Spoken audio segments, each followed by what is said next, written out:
दरिद्र किसके घर आता है, यही प्रश्न है ना। मूर्खा यत्र न पूज्यन्ते धान्यम यत्र सुसंचितम दाम्पत्ये कलहो नास्ति श्री स्वयं आगता। कुचेलिनम दंतमलोपधारिणम बहवासिनम निष्ठुरभाषणम च सूर्योदये चास्तामिते शयानम विमुच्यति श्री यदि चक्रपाणि उद्योग नास्ति दारिद्र्यम जपतो नास्ति पातकम मौने च कलहो नास्ति जागरतो नास्ति भयम दारिद्र्य नाशनम दानम शीलम दुर्गत नाशनम अज्ञान नाशनी प्रज्ञा भावना भय नाशनी। तुम सोचते होगे इतने ज़्यादा श्लोक बोल दिया, पता नहीं क्या बता रहे। सबका अर्थ बता दूंगा 1 मिनट में। कुचेलिनम जो मैले वस्त्र पहनता है, कुचेलिनम का अर्थ होता है गंदे वस्त्र। जो गंदे कपड़े पहनता है, जो गंदा रहता है, जो ठीक से स्नान भी नहीं करता, जिसके घर में गंदगी, बर्तनों में गंदगी, कपड़ों में गंदगी, चेहरे पर गंदगी, जिसके सामान में गंदगी, गाड़ी में गंदगी, बर्तनों में गंदगी, बिस्तर में गंदगी, जिसकी जिंदगी ही गंदगी, गंदगी में गंदगी और गंदगी, गंदगी पर गंदगी, वहां पर दरिद्र आता है। क्या आता है? दरिद्र आता है। तो दरिद्र को भगाना है तो क्या करना पड़ेगा? सफाई। शरीर को साफ सुथरा रखो, बच्चों को साफ सुथरा रखो, कपड़ों को साफ सुथरा रखो, घर को साफ सुथरा रखो, गाड़ी को साफ सुथरा रखो, बर्तन भी साफ सुथरा रखो, बिछावन भी साफ सुथरा रखो। जहां सफाई वहां लक्ष्मी का निवास होता है, और जहां गंदगी वहां दरिद्र आकर डेरा डाल देता है, दरिद्र आकर डेरा डाल देता है।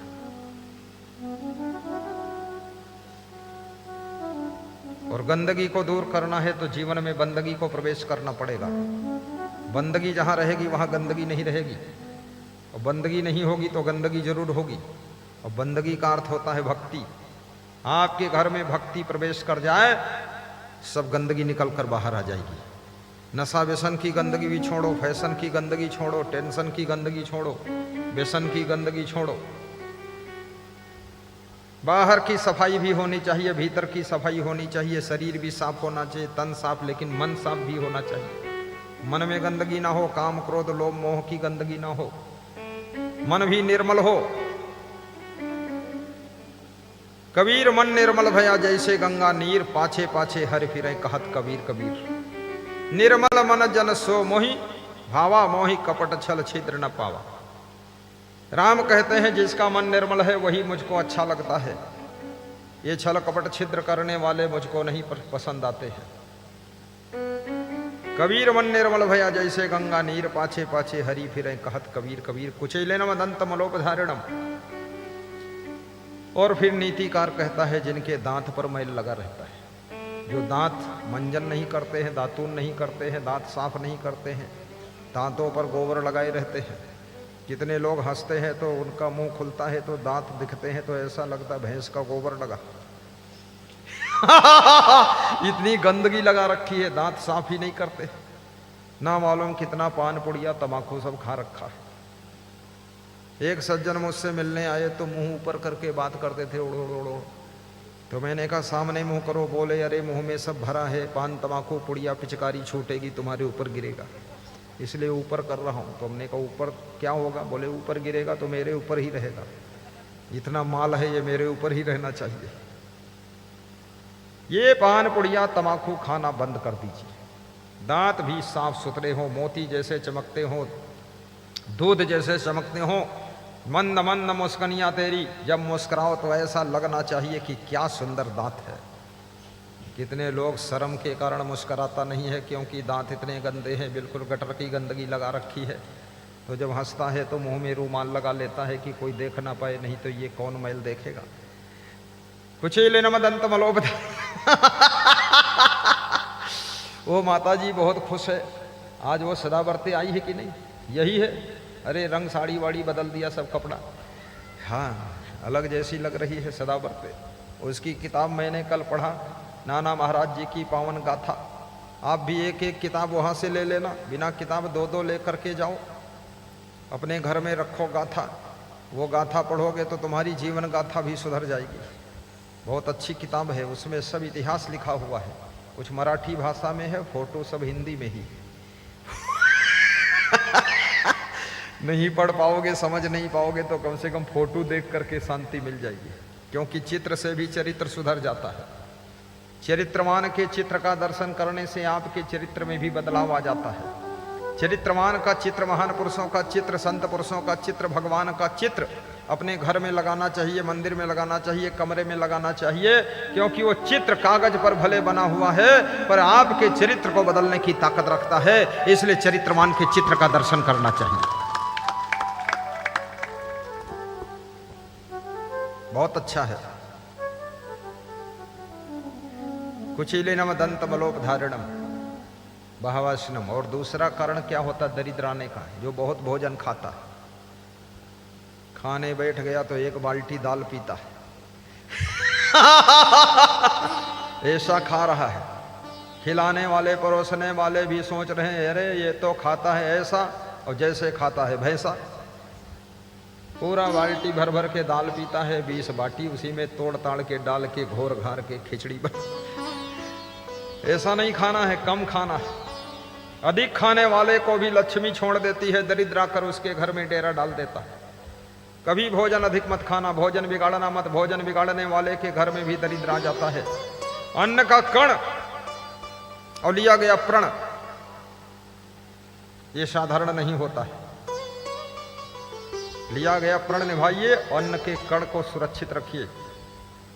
दाने दाने में शक्ति भरी हुई है। उतना लो थाली में कि व्यर्थ न जाए नाली में। लालच में आकर के ज्यादा ले लिया, खा नहीं पा रहे तो नाली में फेंक दिया। याद रखना, अगर एक आदमी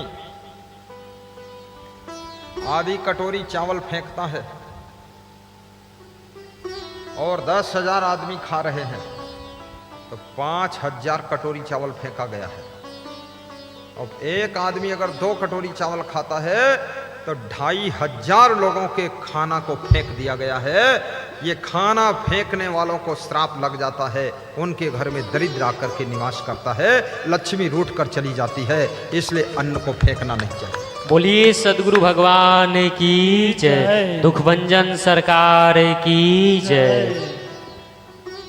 शाम का अगर खाना थोड़ा बच गया है सुरक्षित रख दीजिए, अगले दिन उसको गर्म कर लीजिए और गर्म करके फिर उसमें छौंक बघार लगा दीजिए और प्रेम से बैठकर खा लीजिए। अन्न को फेंकना मत, लेकिन ढंग से रखिए, संभाल कर रखिए। ऐसा मत रखिए कोई सड़ जाए, और सड़ा खा लोगे तो और गड़बड़ हो जाएगा। सड़ा खाना भी नहीं है, संभाल के रखना है। मैंने कल अपने संत से पूछा, महेश दास से, कि भोजन बन गया? बोले हाँ बन गया, 9 बजे बन गया। तो हमने कहा कैसे बन गया इतना जल्दी? बोले कल शाम को थोड़ा बच गया था। तो कैसे बच गया? बोले आपके साथ जो संत है वो कम खाए, देर हो गई थी तो बच गया। तो हमने कहा फिर? तो कल बचा, आज फिर कैसे हुआ? तो बोले उसको फिर सुरक्षित रख लिया और सवेरे उसको फिर से गर्म किया और फिर से छौंक लगाया, तो कल का बना हुआ सुबह थोड़ा सुधार दिया और सबको खिला दिया। तो हमने कहा कुछ गड़बड़ हुआ? बोले गड़बड़ कुछ नहीं हुआ, अन्न का नुकसान नहीं हुआ, कोई परेशान नहीं हुआ, और आपकी कृपा से सब जल्दी भोजन खाने को पा गए। अन्न को संभाल कर रखना चाहिए। अन्नदानम महादानम, अन्न का दान महादान कहा गया है। ये साधारण दान नहीं है, अन्न देवता है। अन्न देवो भव, अन्न देवता का सम्मान कीजिए। मूर्खा यत्र न पूज्यन्ते धान्यम यत्र सुसंचितम। जिसके घर में मूर्खों का सम्मान नहीं होता है, मूर्खों का आदर नहीं होता, मूर्खों का स्थान नहीं होता है, बुद्धिमानों का आदर होता है, बुद्धिमानों का सामान होता है। और जिसके घर में अन्न का अपमान नहीं होता, अन्न फेंका नहीं जाता, अन्न को इधर उधर नहीं किया जाता, अन्न के एक एक दाने को संभाल कर रखा जाता है, तो उसके घर में क्या होता? क्या होता? जो होता सो होता, मैं बताता हूं, ये होता है। चाणक्य ने लिखा है, मूर्खा यत्र न पूज्यन्ते धान्यम यत्र सुसंचितम दाम्पत्य कलहो नास्ति स्वयं मागता। और जिसके दंपति जीवन में कलह कलेश नहीं होता, दंपति कौन है? पति पत्नी का जीवन। जब विवाह होता है, विवाह के कार्ड में लिखा होता है दाम्पत्य सूत्र बंधन। जब तक विवाह नहीं हुआ तब तक तुम दंपति नहीं हो।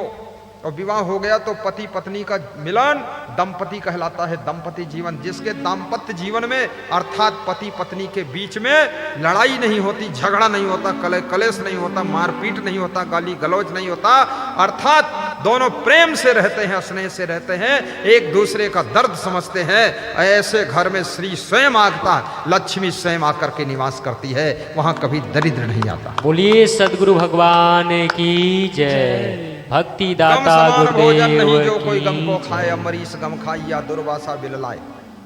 गम खाओ और गम खाओ, और पति की गम खा लोगी तो तुम छोटी नहीं हो जाओगी, और पत्नी की गम खा लोगे तो तुम छोटे नहीं हो जाओगे। पति की जीत पत्नी की जीत है, और पत्नी की जीत पति की जीत है, और पति की हार पत्नी की हार है, और पत्नी की हार पति की हार है। पति पत्नी शरीर तो दो है, लेकिन दोनों का जीवन एक है, इसलिए एक की जीत दूसरे की जीत कहलाती है। आपस में लड़ो झगड़ो मत, प्रेम से रहना सीखो। साहिब बंदगी बोलो, साहेब और मुझसे कहो कि बंद करो। बोलो बंद करूं कि 5 मिनट और सुना दो? चलो अभी बंद करने को बोलोगे तब भी बंद नहीं करने वाला हूं। हाँ, ये तो तुम्हारा देख रहा हूं मन कैसा है। मन चाहे जैसा हो, इंजेक्शन और लगाने वाला हो। कुचेलेनम दंत मलोपधारिणम बहवासिनम निष्ठुर भाषणम चा। कुचेलेनम दंत मलोपधारिणम बहवासिनम निष्ठुर भाषणम चा। जो निष्ठुर बोलता है, देखिए 5 बातें हैं। निष्ठुर मतलब जो गाली बकता है, जो नहीं बोलना चाहिए ऐसे शब्द बोलता है, वो व्यक्ति जिसकी वाणी में मधुरता नहीं है, जिसकी वाणी बाण जैसी है, जिसकी बोली बंदूक की गोली जैसी है, जिसकी बोली सुनकर लोग घायल हो जाते हैं। और याद रखना, तलवार की धार भी सह लेता है आदमी, गोली की बौछार भी सह लेता है आदमी। तलवार की धार भी सह लेता है आदमी, गोली की बौछार भी सह लेता है आदमी, पर सबसे गहरा घाव करती है यह, बोली की मार नहीं सह पाता है आदमी। बोली की मार भी नहीं सह पाता है आदमी। ये बोली की मार बड़ी कठिन है, और जो बोली की मार सहले वो पुरुषों में पुरुषोत्तम है, वो नारियों में नारायणी है। कोई कितना ही तुमको कठोर बोल दे, फिर भी आप घायल ना हो, गम खा लें, सह लें, तो यही तपस्या है। और जहां तपस्या है उस घर में कोई नहीं समस्या है, कोई नहीं समस्या है। कभी आपके पति से कठोर शब्द निकल जाए, उलझन मत करना, गम खा लेना, सह लेना। कभी आपकी पत्नी से कोई बात मुंह से भूल से निकल गई, जोश में निकल गई, उसको भुला देना, क्षमा कर देना। ऐसा नहीं मन में गांठ बांध लिया और लेकर कमंडल निकल पड़े वहां से, ऐसा नहीं करना है। थोड़ा गम खा, कभी कभी भूल हो जाती है, गलती हो जाती है। कितनी स्त्रियां जोश में आकर के अपने पति को बोलती थी, जा जा जा हरिद्वार में जा, बाबा जी बन जा, देख लूंगी तेरे को। लेकिन जब वो जाने लगता है तब रोने लगती है, बोलती है मैं सच में थोड़े बोली थी, मैं तो ऐसे बोली थी, तू ऐसे बोली तो वैसे जा रहा, तो क्या फर्क है, जाने देना। अरे नहीं, ये कमंडल वाला नहीं बनेगा, ये तो मेरा कुंडल लाएगा, कमंडल नहीं। संभल कर बोलिए, संभल कर चलिए, संभल कर खाइए, विवेक करिए। चलना संभल संभल के माया नगर यही है, बोलना संभल संभल के खतरा यही है। साहिब बंदे आइए,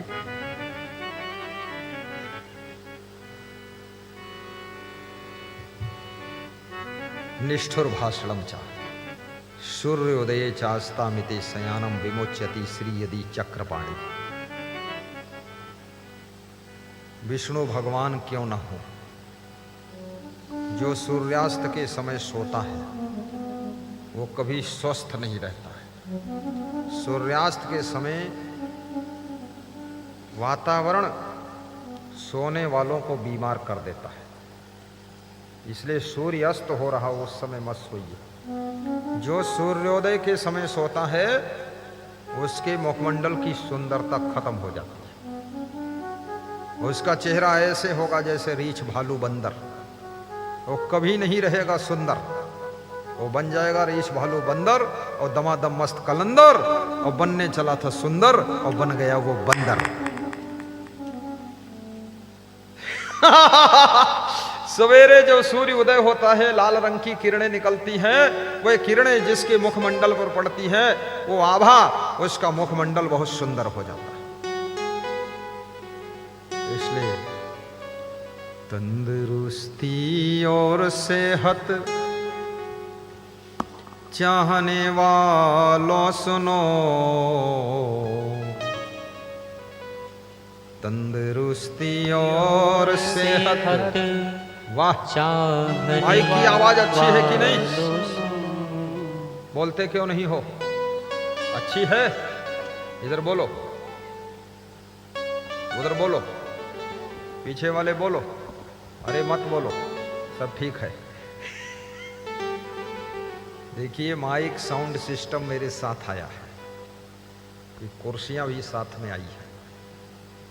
मैंने महाराज जी से कहा था सारा सिस्टम वहाँ का कर लो, साउंड सिस्टम मेरे साथ वाला, वीडियो कैमरे का सिस्टम साथ वाला।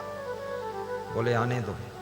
और हमारे साथ में इतना बड़ा मंडप रहता है, 20,000 लोग बैठ सकते हैं, 4 ट्रक भर के चलते हैं। और साउंड सिस्टम भी इतना बड़ा है, 50,000 लोग सत्संग सुन सकते हैं साउंड सिस्टम। ये तो कुछ भी नहीं लगा अभी। और कुर्सियां भी बहुत ज्यादा है, सब बालाघाट में ट्रक खड़े हैं, यहाँ तो 2 ही आए हैं, 2 वहां खड़े। बड़ा सुंदर, लेकिन मंडप हमको ये सुंदर लगा, व्हाइट एकदम बढ़िया। ये व्हाइट अच्छा लग रहा, व्हाइट और व्हाइट में लाइट, देखते देखते ऊपर डबल कर दिया है। थोड़ा लोगों के जो चेहरे पर ताप लग रहा था कम हो गया।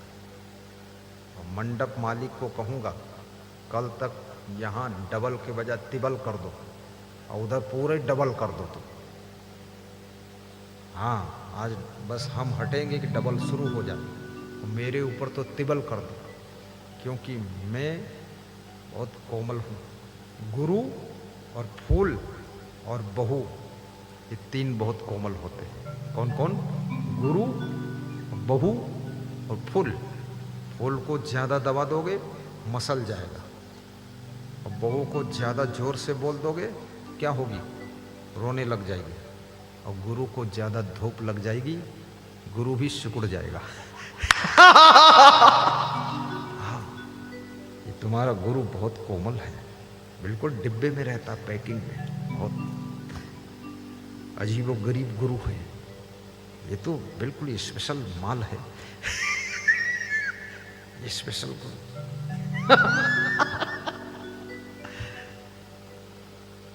आपको भी सुख मिले, खूब शांति मिले।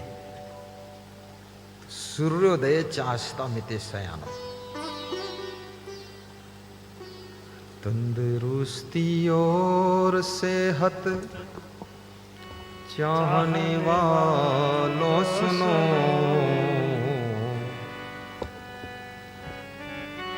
क्या करना पड़ेगा? ध्यान देना। तंदुरुस्ती और सेहत चाहने वालों सुनो, सुना गलत है आपका, सूरज निकल आने के बाद। सुना गलत है आपका, सूरज निकल आने बिठा लो, थोड़ी देर में बंद करूंगा। 10 मिनट हर रोज टहलो, जाने मत देना, शाम को पैर पकड़ लेना। खाने के बाद आरजू मंदान सेहत याद रखे यह उसूल। 10 मिनट हर रोज टहले, शाम को खाने के बाद। 10 मिनट हर रोज टहले, शाम को खाने के बाद। आरजू मंदान सेहत याते रखे ये सो। शाम को भोजन कीजिए, तुरंत आराम मत कीजिए, 10 मिनट थोड़ा रेंगिए, टहलिए, घूमिए और सवेरे मॉर्निंग वॉक कीजिए, तेज चाल में चलिए। सवेरे कितने लोग मॉर्निंग वॉक में जाते हैं और चलते हैं, कैसे चलते हैं? ऐसे चलते हैं। जितने लोग मॉर्निंग वॉक में चाहते हैं जरा हाथ ऊंचा करके बताएं। वेरी गुड, बहुत लोग हैं, जागृत हो गए आप। मॉर्निंग वॉक में जाइए तो जेब में मोबाइल में प्रवचन चालू कर लीजिए, प्रवचन सुनते रहिए और चलते रहिए। कम से कम आधा घंटे, ज़्यादा से ज़्यादा 1 घंटे। 1 घंटे से ज़्यादा पैदल जो चलता है उसको बुढ़ापा जल्दी आता है। 1 घंटे से जो कम पैदल चलता है उसको क्या होता है जानते हो? उसको बीमारी जल्दी आती है। और जो बचपन में नशा करता है वो बचपन से डायरेक्ट बूढ़ा हो जाता है, जवान होता ही नहीं। इतना बड़ा फायदा, जवानी जीना ही नहीं पड़ता, सीधे बचपन से बूढ़े हो गए, एक अवस्था कूद गए, छलांग मार गए। जो बचपन से नशा करने लग गए तो जवान नहीं होंगे, वो सीधे बूढ़े हो जाएंगे। बहुत बड़ी प्रगति किया है, इतना प्रमोशन हुआ है। चपरासी से अफसर हो गए, बच्चे से बूढ़े हो गए, कितना बड़ा अंदाज लगाया। और जो कम हंसता है, जो कम हंसता है वो स्वस्थ कम रहता है, और जो ज्यादा हंसता है वो ज्यादा स्वस्थ रहता है। और जो चिंता ज्यादा करता है वो कभी स्वस्थ नहीं रहता है, और जो चिंता कम करता है वो कम स्वस्थ रहता है। और जो चिंता करता ही नहीं है वो कौन है? वो स्वस्थ तो रहता है लेकिन मूर्ख भी होता है, जिसको कोई फिक्र ही नहीं, लापरवाह,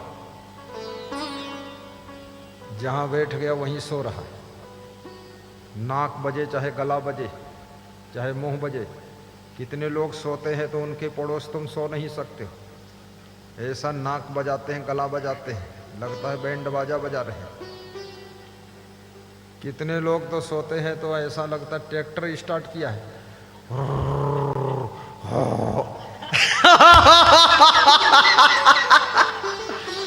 मेरे साथ में एक साधु था, तो एक दिन मैंने ड्यूटी लगा दिया मेरे गेट पर सोना, तो ऐसे स्टार्ट किया ट्रैक्टर रात में।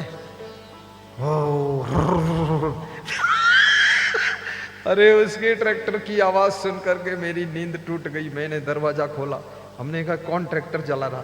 बोले कोई है, कोई एक दास तुम्हारा। हमने कहा निकाल ट्रैक्टर बाहर, यहाँ नहीं सोना, दूर सुलाओ इसको। तो हमने कहा तेरे को फिक्र कुछ नहीं रहती है? बोले गुरुजी मिल गए, रोज काजू कतली बर्फी खाता हूँ, रोज खीर पी लेता हूँ, परा धुरंधर निर्भय सोए। तो हमने कहा कितनी पढ़ाई किया? बोले एमएससी। एमएससी तो कुछ याद है? एक भजन सुना? बोला भजन नहीं याद है। तो हमने कहा कल कबीर के दोहे सुना? बोले दोहा भी नहीं याद है। तो हमने कहा तू जो पढ़ा है एमएससी में केमिस्ट्री के फार्मूले बोल। जिंक को जब सल्फ्यूरिक एसिड से मिलाते हैं तो क्या बनता है? बोले कुछ याद नहीं। तो हमने कहा बचा क्या? बोले खोपड़ी बची, दिमाग खत्म हो गया। सोता ही सोता है। अधिक सोने वालों की बुद्धि भी सो जाती है, अधिक जागने वालों का हार्ट कमजोर हो जाता है, ठहाका मारकर हंसने वालों का स्वास्थ्य अच्छा रहता है। थोड़ा हंस दिया, बंदर जैसी खीसे निकाल दिया ऐसे, इसमें कुछ होने वाला नहीं। थोड़ा आवाज होनी चाहिए, हार्ट हिल जाना चाहिए, फेफड़े कंपन कर जाना चाहिए। यहाँ कौन इनाम मिलने वाला है, क्या होने वाला संसार में? कुछ नहीं। तुम्हारे जैसे बहुत निपट कर चले गए हैं, तुम मुंह ऐंठते रहो, कोई फर्क नहीं पड़ता दुनिया को। इतना बस सीख लो कहाँ हंसना है कहाँ नहीं हंसना है, कहाँ कम हंसना है कहाँ ज्यादा हंसना है। इतना सीख लो कहाँ मौन रहना है कहाँ चुप रहना है, कहाँ शांत रहना है। इतना बस सीख लो कहाँ बैठना चाहिए कहाँ नहीं बैठना चाहिए, कहाँ जाना चाहिए कहाँ नहीं जाना चाहिए। इतना सीख लो क्या देखना चाहिए क्या नहीं देखना चाहिए, किसको ठीक से देखना चाहिए किस तरफ दृष्टि नहीं करना चाहिए। इतना सीख लो क्या सुनना चाहिए क्या नहीं सुनना चाहिए, कितना सुनना चाहिए कब सुनना चाहिए। अगर यही सीख जाओ तो जिंदगी धन्य हो जाएगी, जिंदगी अमृत हो जाएगी। बोलिए सदगुरु भगवान की जय। साहेब बंदगी साहेब बंदगी। जय गुरुदेव। जय गुरुदेव। ऐसे मरी मराई जय बोल रहे हो, लगता पराजय हो गई। जोर से बोलो जय गुरुदेव। जय गुरुदेव। ऐसे डपट रहे हो लगता हम ही को डांट रहे हो। और फिर से बोलो जय टुकड़ो भगवान की। जय टुकड़ो भगवान। है आधे बोलते हो जय आधे चुप पे बैठे, सब साथ में बोलो जय टुकड़ो भगवान की। जय टुकड़ो भगवान की। जय आकड़ू भगवान की। जय आकड़ू आड़कू आड़कू भगवान की। जय क्षमादेव भगवान की। जय क्षमादेव। जय कबीर भगवान की। जय कबीर भगवान। जय नाना महाराज की। जय नाना महाराज। जय गुरुदेव धाम की। जय गुरुदेव धाम की। बस जय। कमाल है, जय बोलने वाले की भी जय हो गई।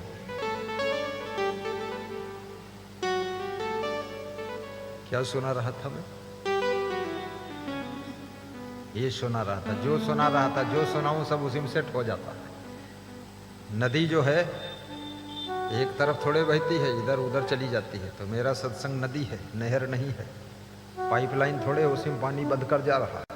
नदी की तरह हमारा सत्संग इधर उधर किधर जिधर सब तरफ चला जाता है। क्योंकि आपकी जिंदगी को सिंचित करना है, कहीं जिंदगी सिंचित होने से बच न जाए। सब तरफ वर्षा कर देनी है, सत्संग की वर्षा हो रही है। तो आइए 10 मिनट हर रोज टहले, शाम को खाने के बाद 10 मिनट राजू के आइए मोहब्बता वाले को खाने के बाद 10 मिनट हर रोज टहले, शाम को खाने के बाद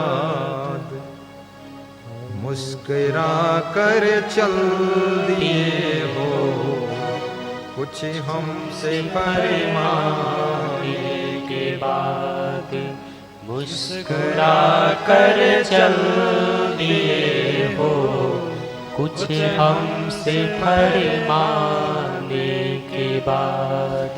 कुछ हमसे फरमाने के बाद, कुछ हमसे फरमाने के बाद बिजलियां चमका रहे हो, फूल बरसाने के बाद बिजलियां चमका रहे हो, फूल बरसाने के बाद कुछ न बिगड़ेगा तेरा प्रभु शरण आने के बाद।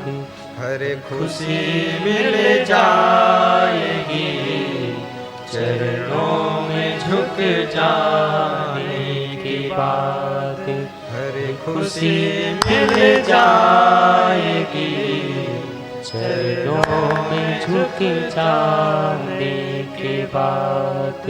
चरणों में झुक जाने के बाद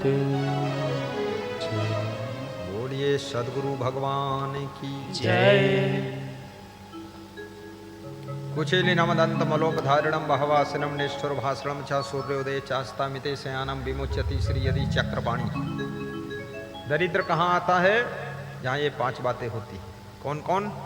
मैले वस्त्र पहनना, दांत पर मैल लगा के रखना, अधिक भोजन खाना, कठोर बोलना, गाली बकना और सूर्यास्त के समय सूर्योदय के समय सोना। वहाँ दरिद्र आता है। तो जिसके घर में दरिद्र आ चुका है वो क्या करे? अब वो क्या करे? उसके घर का दरिद्र कैसे दूर होगा?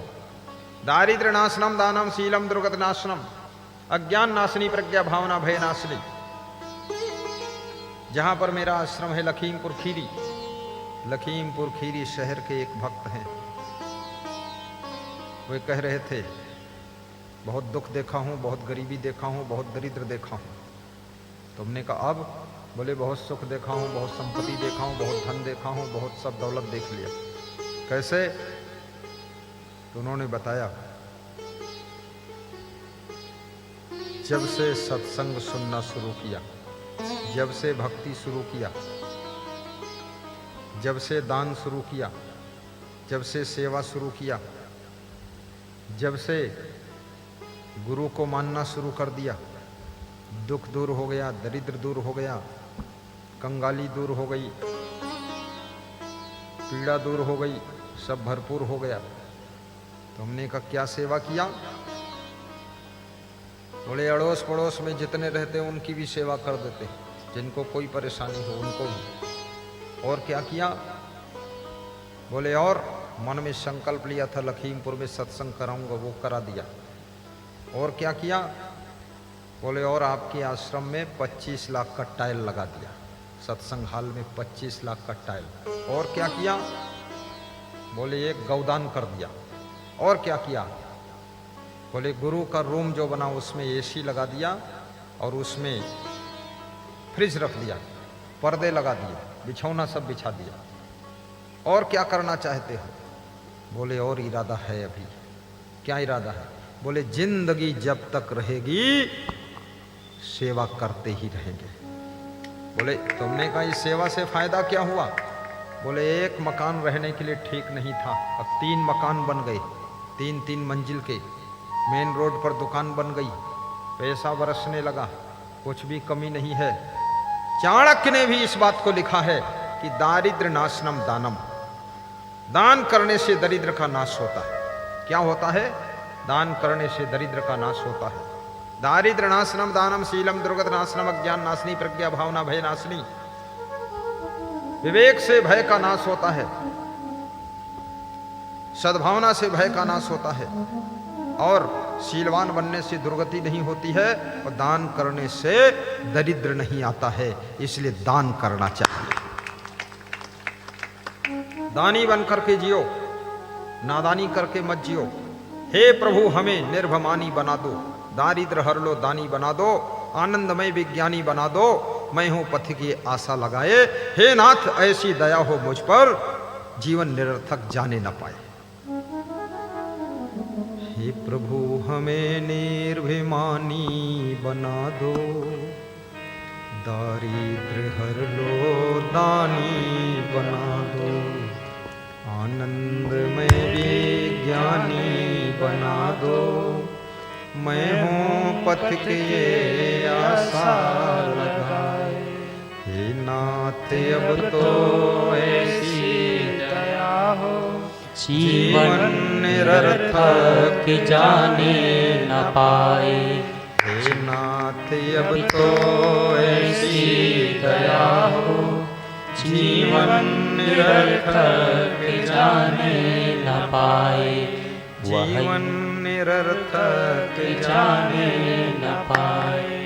कितने लोगों का जीवन निरर्थक बीत जाता है, कितने लोगों का जीवन तो केवल स्वार्थ में बीत जाता है, अनर्थ में बीत जाता है। सौभाग्यशाली वे हैं जिनका जीवन परमार्थ के लिए बीतता है, धर्मार्थ के लिए बीतता है, सेवार्थ के लिए बीतता है, जन जन के हित के लिए जिनका जीवन होता है, उसे ही जीवन कहते हैं। जो केवल स्वार्थ के लिए जीवन जीते हैं वो मनुष्य का जीवन नहीं है। अपने स्वार्थ के लिए, अपना पेट भरने के लिए तो पशु पक्षी भी जी लेते हैं, अपना ही पेट भरा ये पशुओं की डिग्री है। और याद रखना, दूसरों का ख्याल करना आ गया, ये महामानव की डिग्री है, महामानव की डिग्री है। आप सबका जीवन मंगलमय हो, आप सबके जीवन में सुख शांति हो, व्यसन दूर हो, फैशन दूर हो, टेंशन दूर हो। बेटे बहू फैशन में, बेटे बहू सब फैशन में,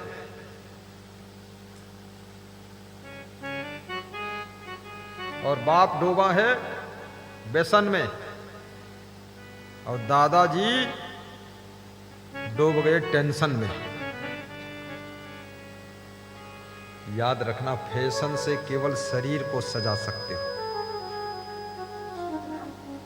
लेकिन सत्संग से तुम अपने पूरे जीवन को सजा सकते हो। शरीर को सुंदर बनाने के लिए ब्यूटी पार्लर की दुकान पर जाना पड़ता है। 100, 200, 500, 1000 रुपये फीस दे करके शरीर को सुंदर बना देते, थोड़ा बाल काट देते हैं, बाल मोड़ देते हैं, कुछ गाल में रंग लगा देते हैं,